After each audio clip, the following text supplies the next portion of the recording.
You're listening to Puma Podcast.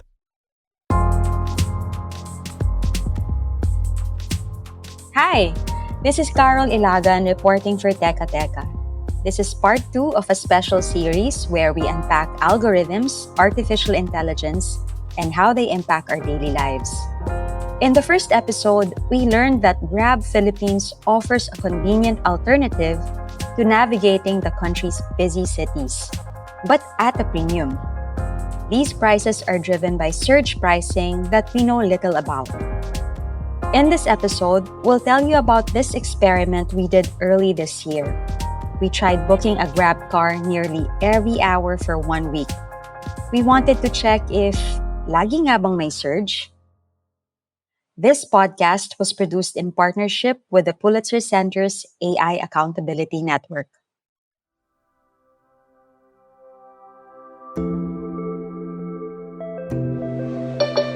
Hi, good morning everyone. A few more people are joining in. Thank you for agreeing to be part of this research. So, as I've mentioned sa mga correspondences via email, we'll talk about our methodology. That was me in January on a Zoom call with 20 researchers as we were planning to collect our own data to learn more about Grab's surge pricing model. Federico Acosta Rainis, a data specialist from the Pulitzer Center, was also in the meeting. He has been my collaborator in this story. Federico, who is based in Spain, collected data from Grab's online fare check tool via API.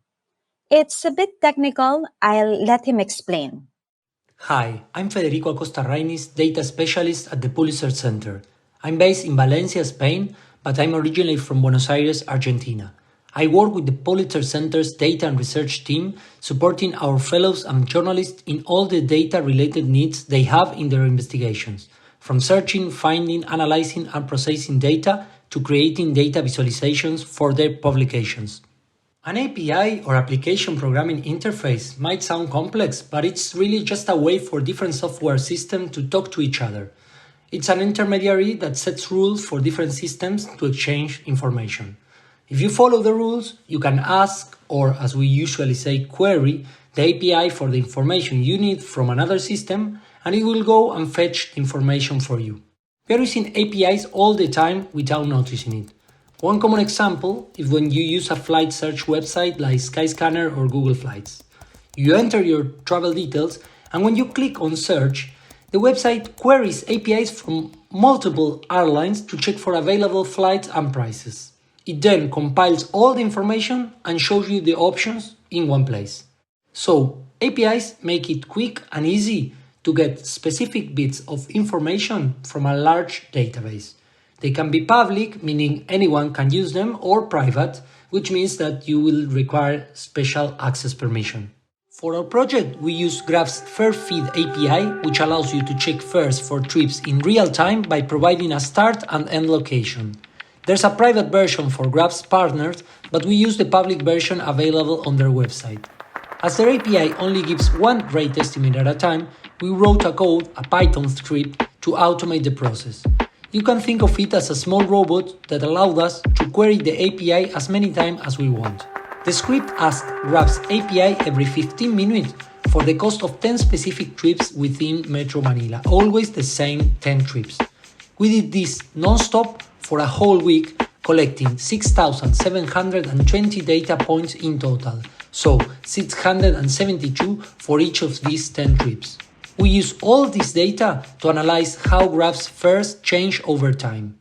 We can't actually see the exact algorithm that Grabs use to calculate fares. That's why we usually call algorithms a black box.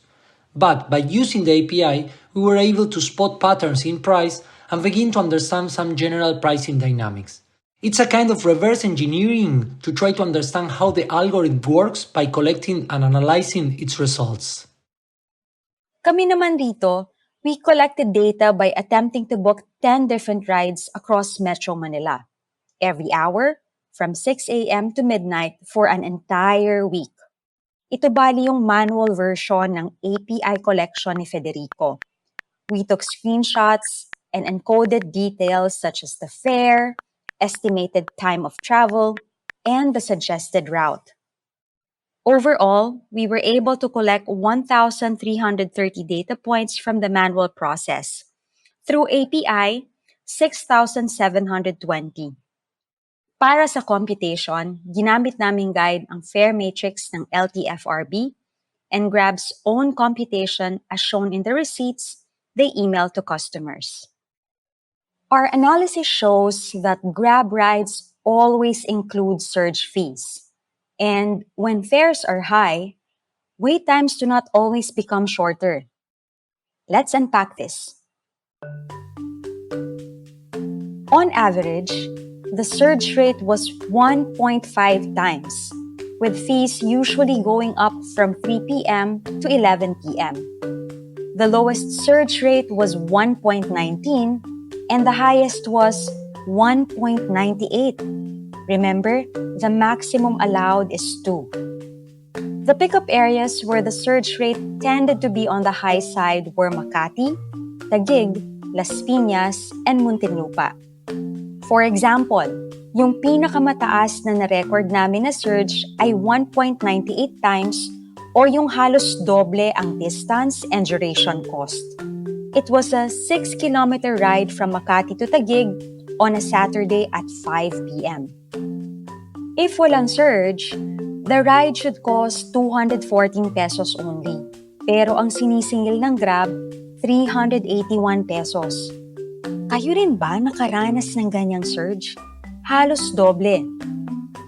Yung nasa lower side naman ay ang Valenzuela, Pasig at Malabon. A 6-kilometer ride within Valenzuela, same distance yan nung Makati to Taguig na ride. On a Monday at 3 p.m., ay nagkaroon ng 31 peso surge fee. The algorithm multiplied the distance and duration cost by 1.19. 240 pesos ang sinisingil ng Grab, kung walang surge, 209 pesos lang ang babayaran. Kapag naman kinumpara natin yung app data sa API data, the app fares were consistently higher than the minimum fare and always close to or more than the maximum fare pulled from the API. You will recall from Federico that we collected API data simultaneously with the hourly app booking. We asked Grab if they could explain why there's always a surge.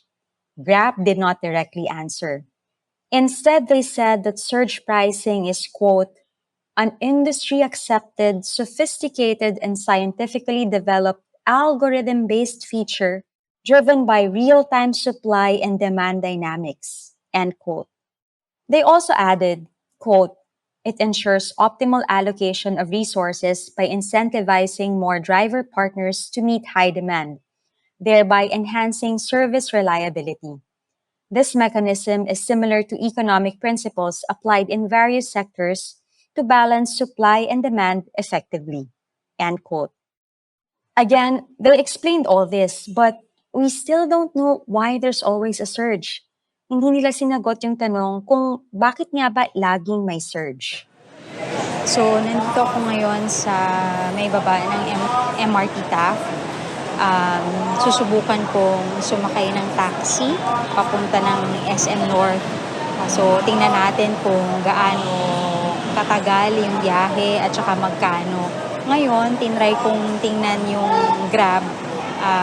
Pag nag-book ko from here hanggang SM North, ang fee niya, ang fare niya ay nasa 603 pesos. 603 pesos. So, mga, ngayon, 11:30 ng umaga. So, tingnan natin kung magkano pagka nag-taxi tayo. Naisip naming i-take yung isa sa mga rides na binubuk ng team namin sa app to see how much yung fare kung walang surge. Not surprisingly, the fare was much lower. Pero nagdagdag rin ako ng bayad dahil nangontrata yung taxi na sinakyan ko. Hindi na ito bago sa akin, but I was still shocked by the price the driver asked me to pay. At dahil tanghaling tapat and I was in a hurry, di na ako pumalag. Kuya, patingin na lang. Picturean mo muna. Hindi pwedeng, i-print. Hindi, pwede ko i-print. Picturean mo muna kasi namamatay yan eh. Ano po yung nasa taas? 39 kilometer. Ano po yung 39? Yan ang Kilometers po yan. Oo. Yung 15.8 Doon yata yung minutes? Bakit ito yung minutes? Ayan ang minutes. Tapos yung isa, yun yung 15 kilometers. Okay po. I paid for 850 pesos for a ride from Taft Avenue to SM North. Nagpa-metro pa rin ako doon kay Kuya kahit alam ko naman na yun nga kinontrata yung biyahe na yun. Tapos lumalabas doon sa metro, ang fare lang talaga ay 320 pesos and 50 centavos. Tapos yung distance niya 15.9 kilometers at bumiyahe kami ng 39 minutes. Taxi drivers asking for additional fees is one reason why customers choose Grab. But come to think of it, kinokontrata rin ako ng Grab through the surge fee. Pero this time, gamit ang app, wala nang negosasyon. If we follow Grab's surge pricing explanation, our analysis shows that booking requests always exceed available cars. Now, recall that Grab said that, quote, higher fares help to signal for more driver partners to turn on their apps and join the flow, end quote. But if we look at the data, high surge rates last for hours, while wait times do not significantly go down. This could mean that surge pricing does not necessarily improve service. For example, on February 20, 2024, a Tuesday, from midnight to 11:45 p.m., the Makati to Taguig City route recorded a high surge the entire day. The average wait time here is normally 3.4 minutes. However, on this day, it reached as high as 11 minutes. We also ran statistical analysis and did not find conclusive results. Ibig sabihin, yung mga customers madalas pa rin naghihintay ng matagal kahit mas mahal na yung babayaran nila. Grab acknowledged our findings. They said, surge pricing is designed to address supply-demand imbalances, but that it is not a static solution. The duration and impact of surge pricing depend on factors such as driver availability, localized demand surges, and traffic congestion. The company also said, quote, in some cases, high demand periods may persist, leading to prolonged surge pricing. The aim is to attract more drivers to areas with high demand, thereby reducing wait times over time. Continuous adjustments are made to ensure optimal service delivery, end quote. There are more interesting details in our analysis that we can't put here in audio. You can check those out and our full methodology via pcij.org and Commoner.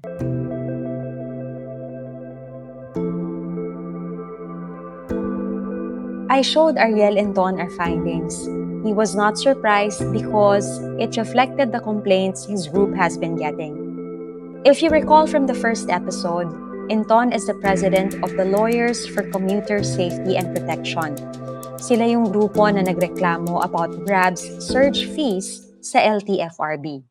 Sir, bakit po importante na malaman po ng public, ng mga pasahero, yung paano na-compute yung kanilang fare?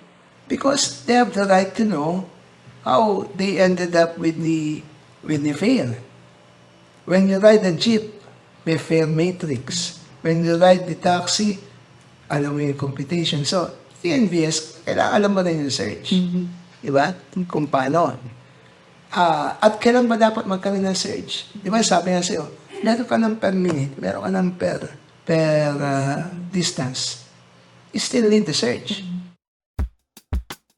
Grab not having a competition adds another layer to the problem, and regulating it is another story. In 2018, Grab acquired the Philippine operations of their lone rival then, Uber. Kaya nga wala nang malaking kalaban ngayon ang Grab. According to the Philippine Competition Act, mergers like that should not harm consumers. The Philippine Competition Commission or PCC cleared the Grab-Uber merger after Grab committed to address several competition concerns. Kasama rito ang commitments to service quality, fair transparency, removal of the C destination feature, at iba pa. Isa sa mga pakay rito ng PCC ay mapanatili ang pasahe ng Grab within a range as if a competitor like Uber were present in the market. We asked the PCC how it monitors Grab compliance with these commitments. So apparently, PCC monitors Grab's compliance through third-party monitors using reports generated by Grab. Grab submits quarterly reports to the PCC. The PCC, in turn, furnishes the monitor with copies of these reports. The monitor then informs the PCC of its assessment, including any findings of non-compliance. In multiple instances, the PCC has penalized Grab for violating its commitments. In fact, the Commission said it has fined Grab a total of 86.7 million pesos over the years since the merger. The PCC also ordered Grab to refund a total of 25 million pesos to its riders for violating price monitoring commitments. Pero halos 5 million pesos ng amount na ito ay ireremit na lang daw sa National Treasury dahil hindi raw ito na-claim ng ibang customers.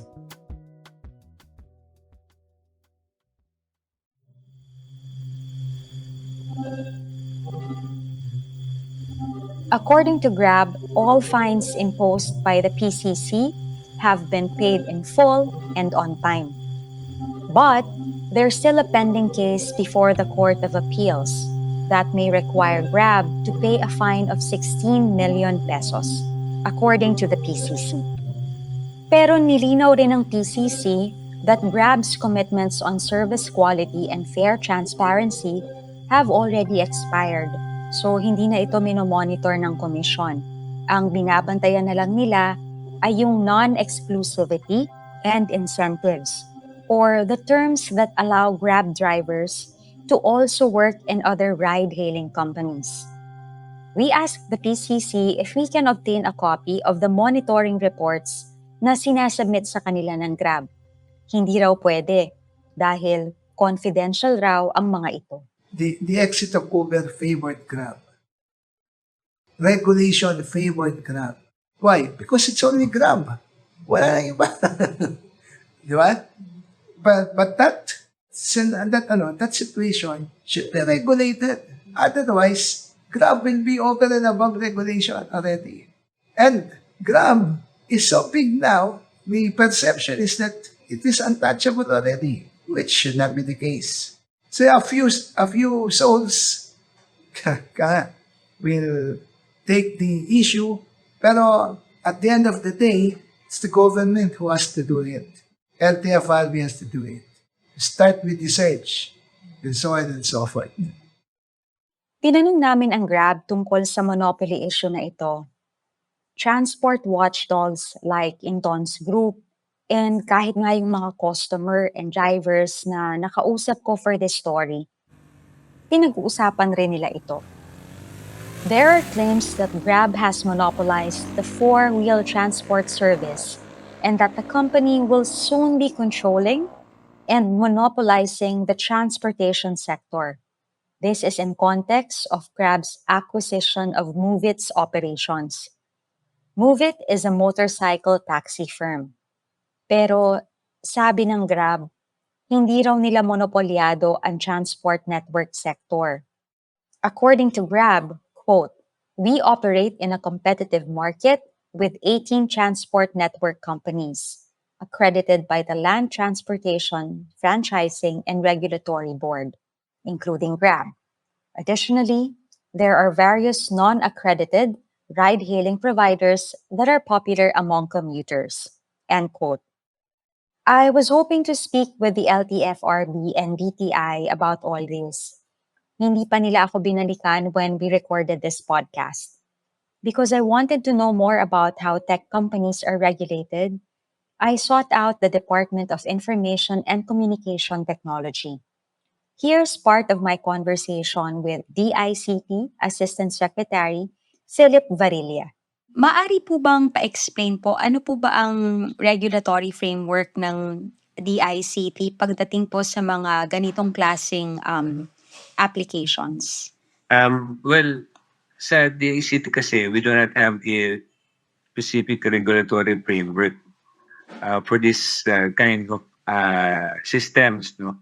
Yung aming attached agency, yung National Privacy Commission, they do some privacy impact assessment. Basically, related naman yan doon sa personally identifiable information. Sa cybersecurity, of course, yung ating Cybersecurity Bureau, meron kasi silang sinusunod na Cybercrime Prevention Act, at saka yung National Cybersecurity Plan and the Consumer Act of the Philippines to protect consumers. No? So, yung regulatory framework para specifically para doon sa mga ride-hailing applications, wala kami niyan, Karol. In the absence of regulations about algorithms, risks abound. Algorithms are also called black boxes because we don't know how they really work. While we can see the input and output of an algorithm, the process that turns the input into output is opaque. In the case of Grab, we know that it uses driver and customer data to derive the surge rate. But how they compute those rates, that we do not know. Doc Ligot of Serolytics offers some ways forward. First, we have to cover the downside. No? For example, things like the Data Privacy Act, Cybercrime Law. These are laws written to cover abuses and abuses using technology or abuses on data. So it clearly does not cover algorithmic bias, algorithmic abuse. And those, I think, either a new law or something that needs needs to be put in those laws, or a totally new law needs to cover yan mga algorithmic liabilities. Apart from legislation, Doc says designing an algorithmic impact assessment or AIA might be helpful. He sees it as being similar to the Privacy Impact Assessment or PIA of the Data Privacy Act. PIAs are a checklist of data being gathered, how they are processed, and who's going to be accountable when there's a data breach, for example. Basically, parang i-spell out mo ano ba yung data na ginagather mo, paano pinaprocess, what are the risks, what are the protections. It doesn't necessarily prevent a failure, no? But at least kung pumirma yung si USEC, kung sino man dyan ang nag-approve niyan, then if there was a blow up, you can look for it. So para lang siyang salin, no? Every time you have a massive data breach, you ask for the PIA, who signed it, para we know if it was vetted properly, and then you can assign blame after the fact. So in theory, an AIA could work. An Pwedeng AI ganun din impact siya, assessment. no? Oo. Na gawa ka na ng checklist vetted by the smartest people in the Philippines. Now, here's the risks of this algorithm. Spell out na natin. And then if we're comfortable with the risk, sign. So that later, pag sumabog, okay, teka lang, sino nag-assess nito? And then we learn. At the bare minimum, dapat may ganun for accountability and transparency. Doc says we also need to cover innovation, especially now when there isn't much incentive for building such systems. If there are no incentives, well, we are beholden to foreign companies. Grab is a multinational company headquartered in Singapore. It was founded by two Malaysians, and in the Philippines, Grab's local subsidiary is My Taxi PH.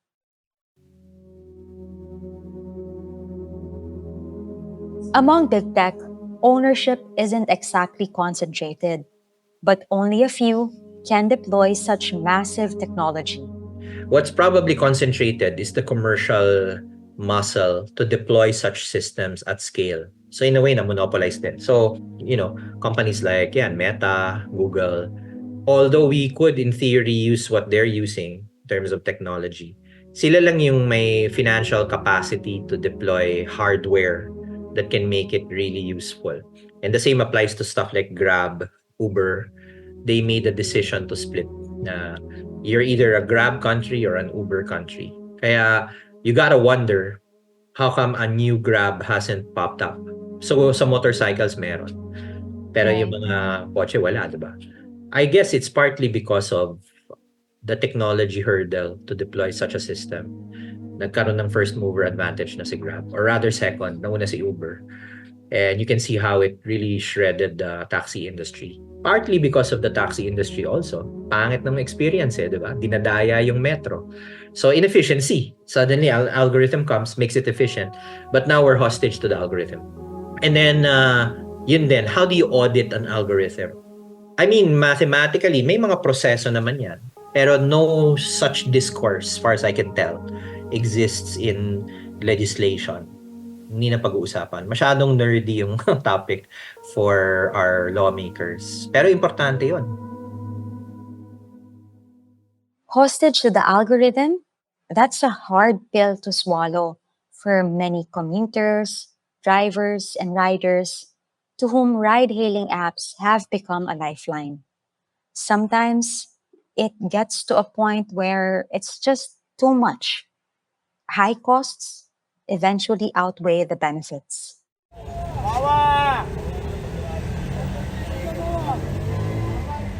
Remember Rita Torres, yung hatid sundo ang anak niya araw-araw? Well, she and her family eventually decided to move to a place near her son's school. She no longer takes Grab every day.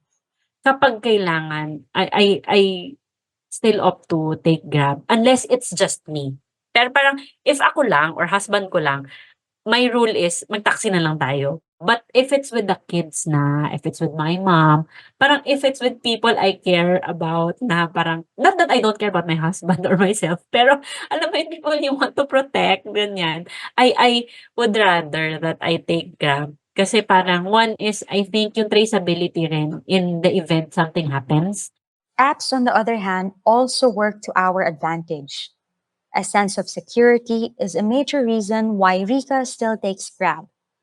Ultimately, she's hoping for alternatives. So, I hope, magkaroon ng ibang options. Kasi baka mas possible na magkaroon ng ibang options than maayos ng gobyernong ito yung transport system ng bansa. So, yun. Hopefully, pag malaki-laki lang yung mga anak ko, baka pwede nang i-taxi. Pero ngayon, hindi pa masyado. I agree with Rika.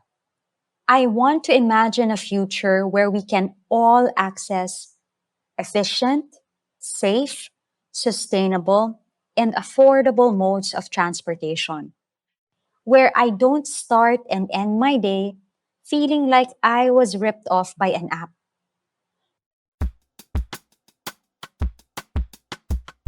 Don't get me wrong, tech innovation is great, but my argument is simple. If the food we eat and the products we use are subject to testing, why aren't algorithm-based services held to the same standard by the government? The minimum here is transparency. For us consumers, understanding how algorithms influence our daily lives is a first step. Be conscious and cautious of anything automated. There might be an algorithm behind them, and these could be making decisions for you in small or big ways.